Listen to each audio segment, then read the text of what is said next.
Hello, welcome to Geeking Out with Shad. I am in my brand new Chevrolet Bolt EUV.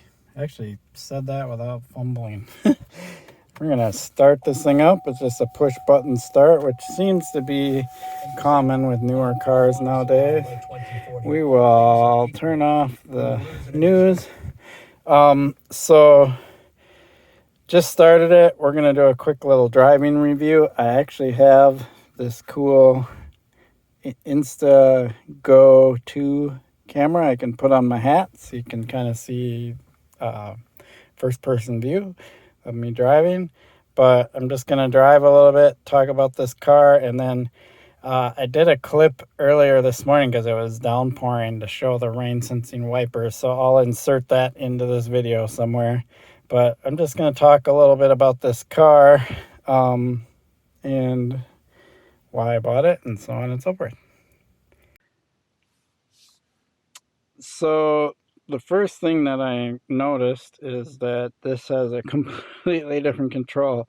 The previous Bolts had a little shifter and it was kind of awkward, but they used to have this L mode, which was the Regen mode. But for this car, you actually just push this button and then the car is always in Regen when you're reversing or in drive. When you let off the pedal, the car will slow and then come to a complete stop. So that's pretty cool that you can do it in reverse now. That's like definitely new. And why is my phone ringing? Gosh. So in the real world, while you're trying to do a video for YouTube, you get a phone call. So I'm going to go ahead and put the car in reverse and we can see what happens here. This is, there's like a raindrop on there, funny. The camera options, I can look out the front of the car or the back of the car. Obviously I want the back. I can turn the lines on and off. But what's really cool is if I want to see the aerial view of the car, I can add that as a side option. So I can see the car from the top, which is really cool. And then I can turn that off. If I want to see out the side mirrors, I can do that. For me, that's kind of an awkward view, but like let's say you're pulling up close to a curb and you don't want to scuff your tire or rims, you could use that. But for me, I kind of like the plain backup view, especially for just backing out of the driveway, but you do have all these other options, which is pretty cool. So it even has like zoom in and zoom out. Oh no, I see, that's like that view. Oh, so if you're pulling in somewhere, that's the first time I've looked at that view. Anyway, so let's go back to the normal backup view and let's back out of here. So I'll show you this mirror here in a second. I did talk a little bit about the mirror in the rain wiper sensing because it was pretty impressive even when it was relatively kind of dark outside and raining. So then I just flipped the drive switch. I am in Regen mode, which is super cool because when I let off I always want to say gas. I'm in an electric car, gotta get used to calling it the accelerator. When I let off the accelerator, like here at the stop sign, I don't need the brake. I just let off the accelerator and the car comes to a complete stop. Pretty awesome. Just checking now, going, and it goes. I'm in the neighborhood streets. Speed limit's 20 miles per hour. I like to abide by that, so just kind of cruising nice and easy. But once I get out here, I can go a little faster.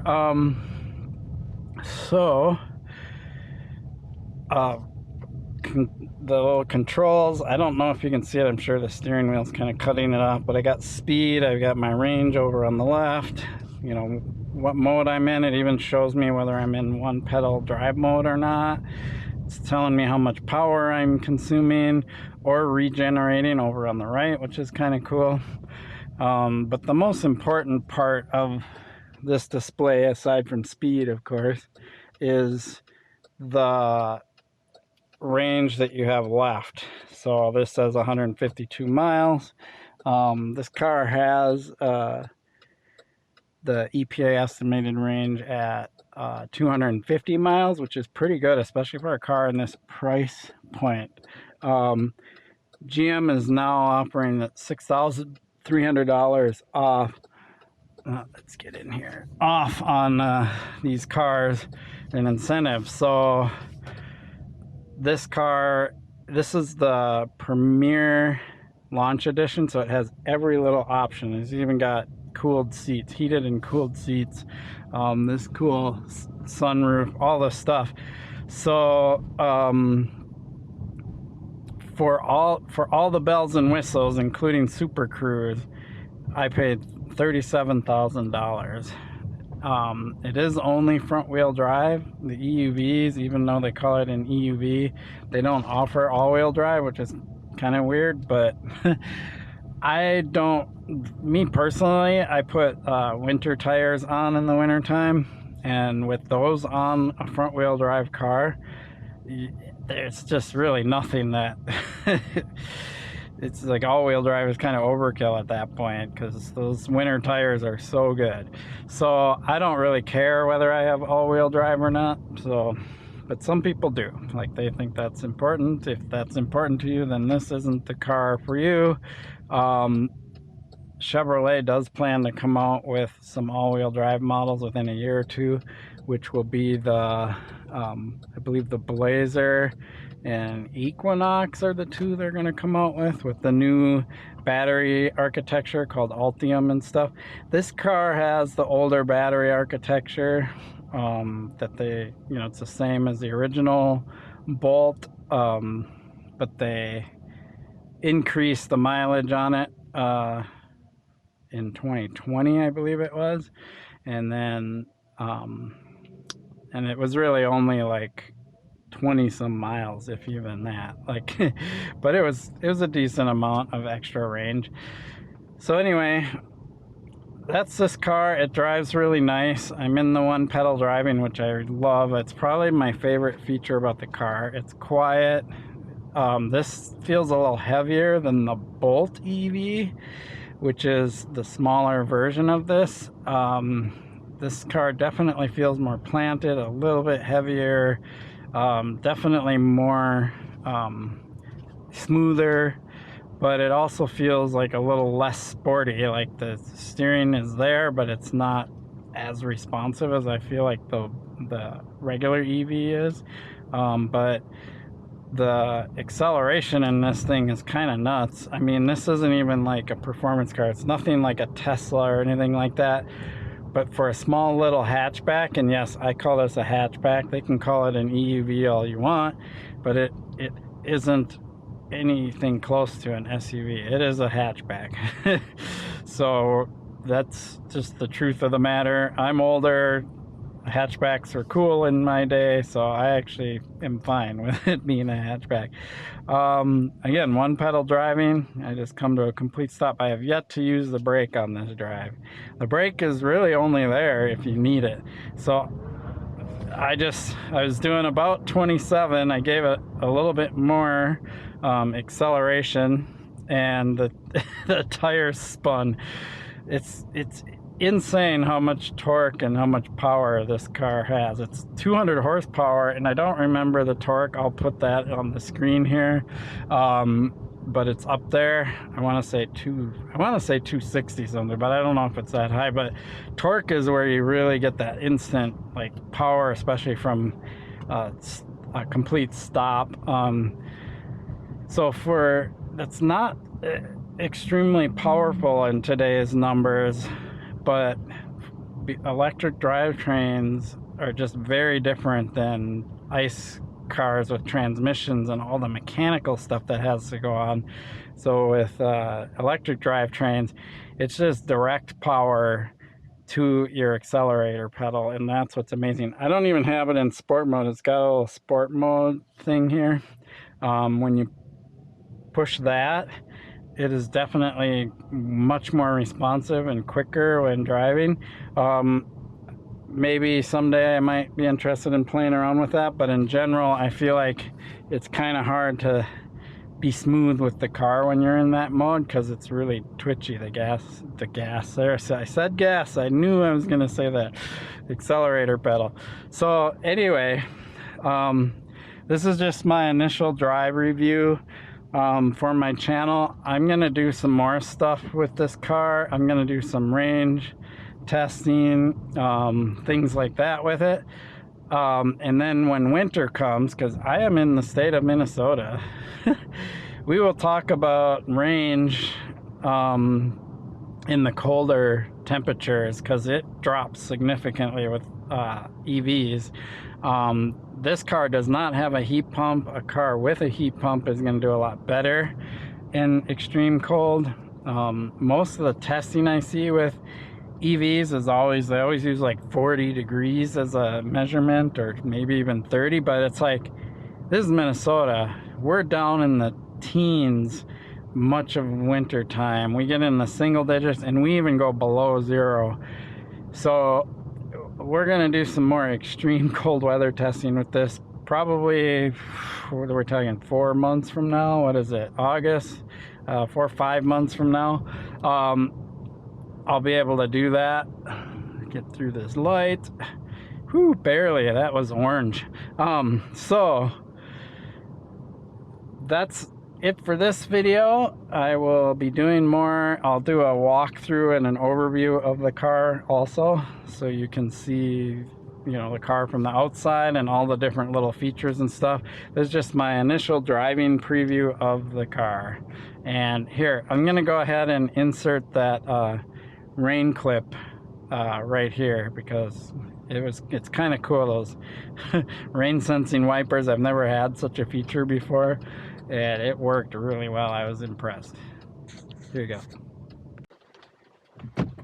Okay, it is raining outside, and I set the wipers into this auto mode because this car has rain sensing wipers. I've never had such a feature before, and I don't know how they work, but what's cool is the wipers are going kind of mellow right now, but watch what happens when I start driving. There's heavier rain because I'm driving into it, and the wipers pick up speed. I don't know if you can notice it. Yeah, see, they picked up speed a little bit. That's pretty wild. And just a moment ago, it was completely like downpouring, and they were just going full on, like their fastest mode, or I don't know if that was their fastest, but they were just rocking. And what's kind of funny about that is I feel like, you know, normally when you're driving in the rain, if you have the intermittent thing, your adjustments, you're like constantly adjusting your intermittent setting on your wipers to match the rain. Now you can see they're going even faster.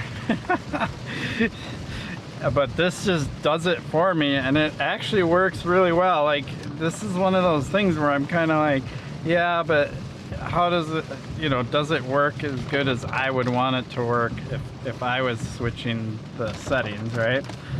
But it works really well. Like, that's quite impressive.